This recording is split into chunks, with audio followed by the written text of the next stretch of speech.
আমার সাথে সংসার করতে চাই, আর যদি ওর সাথে আমার সংসার না হয় তাহলে আমার মৃত্যু একটু জমবে। একদিন হঠাৎ করেই দেখা, তারপর থেকেই ভালো লাগা, এভাবেই চলতে থাকে কয়েকদিন। এবার ভালো লাগা রূপ নিল ভালোবাসায়।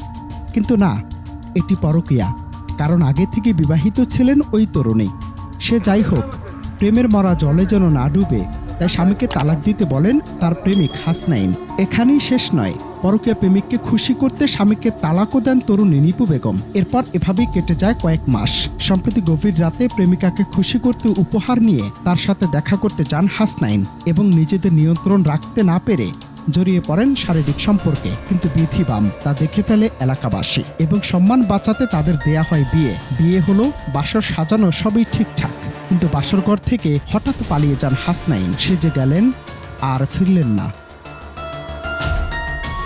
ঘটনার সূত্রপাত হয় গভীর রাতের সেই অফিসারে, যখন হাসনাইন উপহার নিয়ে নিপুর সঙ্গে দেখা করতে গিয়েছিলেন। লোকচক্ষুর আড়ালে শারীরিক সম্পর্কে জড়িয়ে পড়লে বিষয়টি এলাকাবাসীর নজরে আসে এবং সামাজিক সম্মান রক্ষার্থে তড়িঘড়ি করে তাদের বিয়ের পিঁড়িতে বসানো হয়। ধুমধাম করে বাসর ঘর সাজানো হলো, আত্মীয় স্বজনদের উপস্থিতিতে উৎসবের আমেজও ছিল ভরপুর। কিন্তু বাসরাতেই ঘটে সেই অভাবনীয় ঘটনা। সবাইকে অন্ধকারে রেখে বাসরঘর থেকে কৌশলে পালিয়ে যান নববিবাহিত বর হাসনাইন। সে যে তিনি নিখোঁজ হলেন, দীর্ঘ সময় পার হলেও আর ফিরে আসেননি নিজের নববধূর কাছে। আর এখানেই ঘটে বিপত্তি। আমার এর আগে একটা বিয়ে হয়েছে, ওর জন্য ও বলার কারণে আমার বিয়েটা ডিভোর্স হয়ে গেছে। তো বিয়ে ডিভোর্স হওয়ার পরে ওর সাথে আমার সম্পর্ক 3 বছর প্লাস। তো হইতেছে ও ওই দিন আমার সাথে দেখা করতে গেছে। দেখা করার পরে এলাকা ভিত্তিক মানুষ দেখছে, দেখার পরে ওরে বাসা নিয়ে গেছে। পরে ওই বিয়েতে সম্মতি। বিয়ে করার পরে ও বিয়ে করে আমার বাসা থেকে আসার পর থেকে একদিন ছিল আমাদের বাসায়। আসার পর থেকে ওরা আমি যত ফোন দেই, যত নাম্বার দিয়ে ফোন দেয়, ও আমার কোনো ফোন রিসিভ করে না। এখন আমার আব্বু আমার ঘর থেকে বের করে দিচ্ছে যে তুই যদি মৃত্যুবরণ করো তাহলে ওর বাসায় যা মৃত্যুবরণ কর। এখন আমার তো আর কোনো সাইড নেই। আমার ওর ফ্যামিলি যদি না মানে, ও যদি না মানে, তাহলে আমার মৃত্যুবরণ করলে আমি এই জায়গায় মৃত্যুবরণ করবো। আমি এই সিদ্ধান্ত নিয়ে এই জায়গায় আসছি।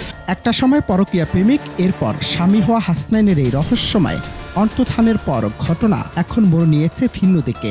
লোকলজ্জার প্রতারণার শিকার নিপু বেগম এখন দিশেহারা হয়ে অন্যে হয়ে খুঁজছেন তার স্বামীকে। কোনো উপায় না পেয়ে অবশেষে স্ত্রীর স্বীকৃতির দাবিতে হাসনাইনের বাড়ির আঙিনায় আমরণ অনশনে বসেছেন তিনি। তবে নিপুর অনশনের খবর পেয়ে চতুর হাসনাইন ও তার পুরো পরিবার বাড়ি ছেড়ে আত্মগোপনে চলে গেছেন। জনশূন্য এই বাড়ির সামনে নিপুরে আর্তনাদ এখন তজুমুদ্দিনের মানুষের মুখে মুখে ফিরছে, যা তৈরি করেছে ব্যাপক চাঞ্চল্য।